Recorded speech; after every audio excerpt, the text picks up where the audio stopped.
Hi everyone, welcome back to Voice Notes. Happy New Year. This is the first episode of 2025. I do just want to say at the top of this episode that this year I'm going to be doing the odd extra kind of bonus episode on Spotify, just audio only, just when I think there's something I want to talk about, but I don't necessarily want to go out and get ready and record a full episode with video and everything. Sometimes I have something to say, but it's like I'm in bed. Do you know what I mean? Like, I have my microphone, I could record an episode, but it would be audio only situation. And I think it's a little bit more intimate sometimes to have just like a chat at home when there's something on my mind. I do post all of these episodes anyway on Spotify, and I always link it in the description. But if you're interested in the odd extra little bonus episode, something a little bit more cash, audio only, I will be doing those on Spotify, kind of as and when I feel like it. As and when I have something to say. But yeah, just thought I'd say that. I have already put up one little bonus episode, my ins and outs of 2025 on Spotify only, if you're interested in a little New Year's special. That is up on Spotify. But anyway, let's move on to the episode. I'm yapping. Today, I wanted to talk about self-fulfilling prophecies. I find these fascinating because our minds are so powerful, and often just from the way that we think about a future situation, we can actually contort how it's going to play out.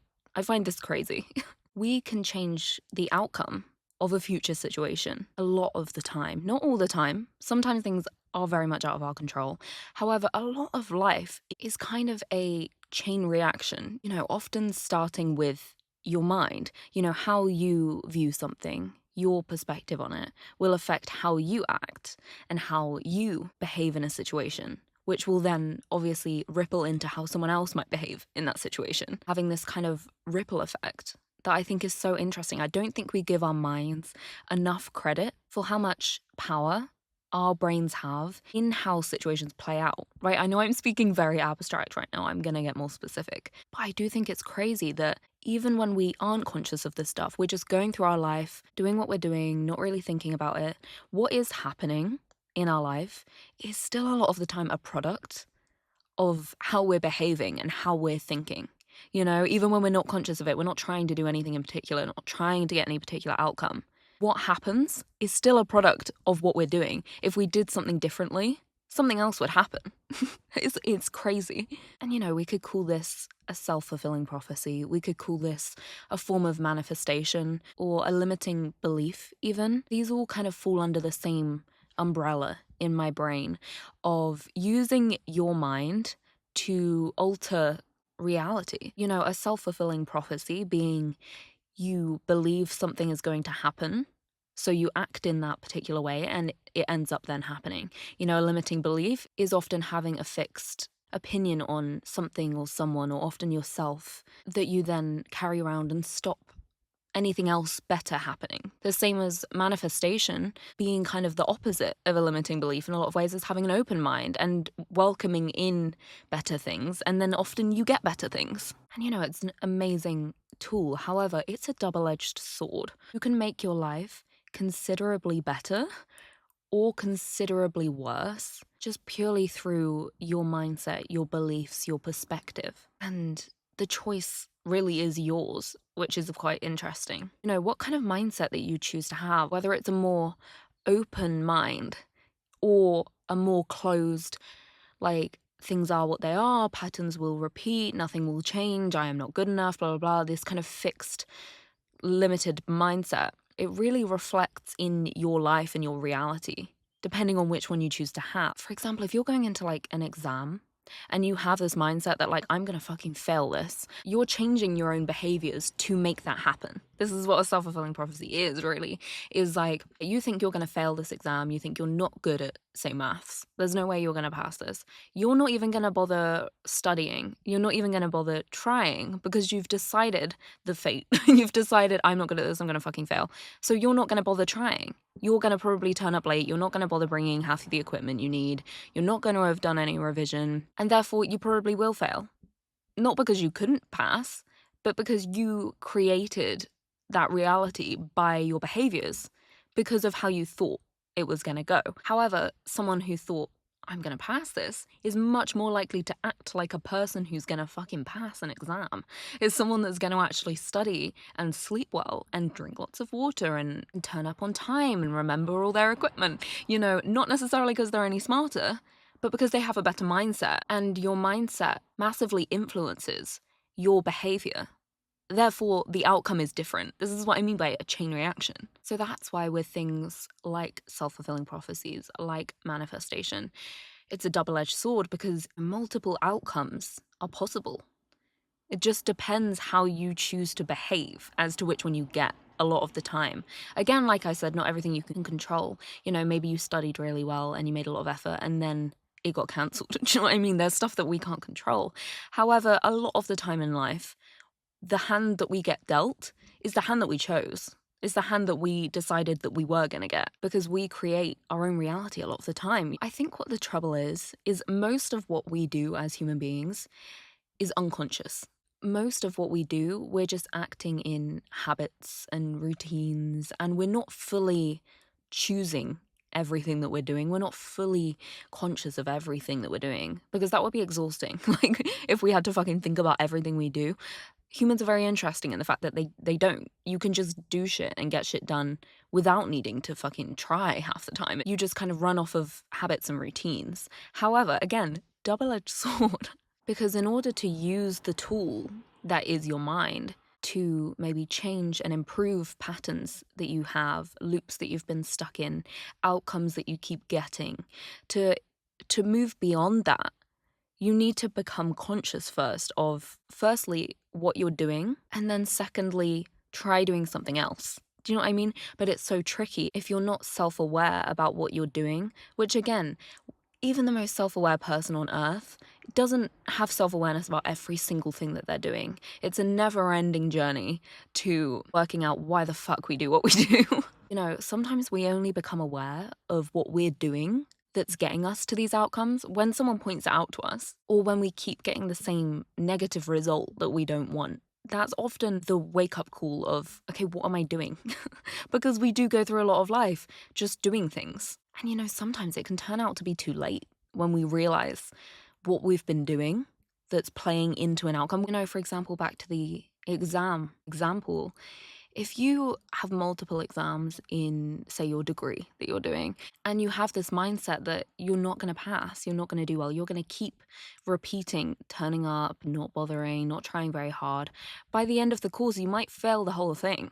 And that might be a wake-up call that, shit, I should have tried, you know what I mean? Or like in relationships, we all have like unhealthy, bad patterns that we do. And sometimes for a lot of people, you know, it takes someone leaving, it takes someone breaking up with you sometimes. And this is why it's good to be self-aware, of course, so that it doesn't get to a point where it's too late. Do you know what I mean? We're all flawed people. You know, that's fine. That's normal. However, I think people that are generally not very self-aware will really struggle to grow or to get different results in their life in certain ways, in whatever area. You know, maybe it's a bad relationship pattern, they keep losing their jobs, or they keep failing their exams or whatever. Like, these patterns, it's hard to break them and to get any sort of different result if you're not aware of what you're doing. I kind of see it as like a cycle loop that you're in that will never end or become any more interesting until you notice, hey, I'm going in circles here. You know what I mean? Like, we're all in patterns, like I said, we're all in habits and routines that we have. We all go in little loops all the time. But in order to get anything different, if you want something different, you have to become aware of the loop that you're in and be like, hey, that's a circle that I'm going in there. I need to do something, otherwise it's just gonna stay, and doing what it's doing, it's not gonna get any more interesting, any better, any different results. It will be the exact same chain reaction every single time, and I've seen a million times what that's giving me. So if you're not happy with the result in a certain thing, you know, a lot of the time it takes doing something slightly differently. This is why I think self-fulfilling prophecies are so interesting, because a lot of the time these loops are mental as fuck. They're not necessarily you doing, well, they are. This is what's so confusing, is you are doing the same things, and that's why you're getting the same results in whatever area. However, you're doing the same things because you're having the same perspective. You're thinking in the same patterns. You're viewing it through the same lens every single time. Therefore, your behaviors are influenced by that lens every single time. And when you put the word manifestation in this, a lot of people get a little bit put off. It's kind of woo-woo, like spiritual shit that a lot of people they're not interested in hearing about. But personally, I think if you're shifting an approach to something, you're shifting an action towards something, the outcome's gonna shift. I feel like that's just fucking science. Do you know what I mean? If you change the variables, you're gonna get a different result. And your mind is a variable. The same way as if you're trying to unlock a door and you're turning the key the same direction every single time it's not working, try turning it the other way and you'll probably get a different result. Do you know what I mean? It's the same thing that, like, if you keep thinking the same way and you keep then acting the same way and getting the same results, nothing's gonna change. Try changing one of those things and something different will happen. It just will. You know, to me, of course, if you change your view on something, it's going to open up a lot of different routes and options and possibilities for something, which is the idea of manifestation, you know? Having an open mind and welcoming things in and believing that they can happen, I think does make them so much more likely to happen than if someone, because like I said, if you're someone who doesn't believe they're going to happen, you're going to act in a way that they're never going to happen. It's like the mind is the first step in the chain reaction. You believe it'll happen and then you're going to act like someone who believes it will happen, and then it will, you know? Not necessarily every time, but it's a lot more likely that you're going to get the things that you want, get the healthier relationships, get the better habits, get maybe the job you want. If you're someone who's waking up and doing the work and doing the research and improving in areas that maybe you can add it to your CV, and you're more likely to get the job than if you were someone who thought, I will never get this, you're not even going to fucking try, you know? A mind who thinks something is impossible, that thing will remain impossible. You know, I think a lot of the time it's a self-sabotaging thing. A self-fulfilling prophecy is a form of self-sabotage because it's self-imposed. A lot of our patterns and outcomes we are getting in our lives, complete reflections of how we're thinking and what we're doing. If, you know, we're having a closed mind and we're choosing that something's not going to happen and then it's not happening, that's a lot of people will have a bad mindset. They won't have positive things that they want happening in their lives. And they will just be like, oh, the world sucks. I never get what I want. You can't get it anyway, blah, blah, blah. And it's just this fucking loop where it's like, not with that attitude. No, you can't. You can't. However, people around you, they're not necessarily just getting good things happening to them. Or, for example, having a healthier relationship or getting promoted at their job. They're not necessarily doing that because of luck. They're probably doing it because they're trying, because they have a better mindset than you. You know, to believe in yourself is a cliche for a reason, because even just that gives you the confidence to make a choice that a self-assured, self-aware person would make, therefore making you a self-assured, self-aware person. Does this make any fucking sense? Because I'm really just like fucking train of thought right now. But I do think it's crazy that, you know, there is no use having these limiting beliefs and these fixed kind of repeated self-fulfilling prophecies that are keeping your life stuck, because all it does is just make you mad at the world, make you really frustrated with yourself and you not know what's going on, because you're just not going to get anywhere. You're just not going to get anywhere. You know, if you think the same things will happen and you think you are who you are, then that's true. That's true. I don't know. I just think coming into this new year, a lot of us want to make changes.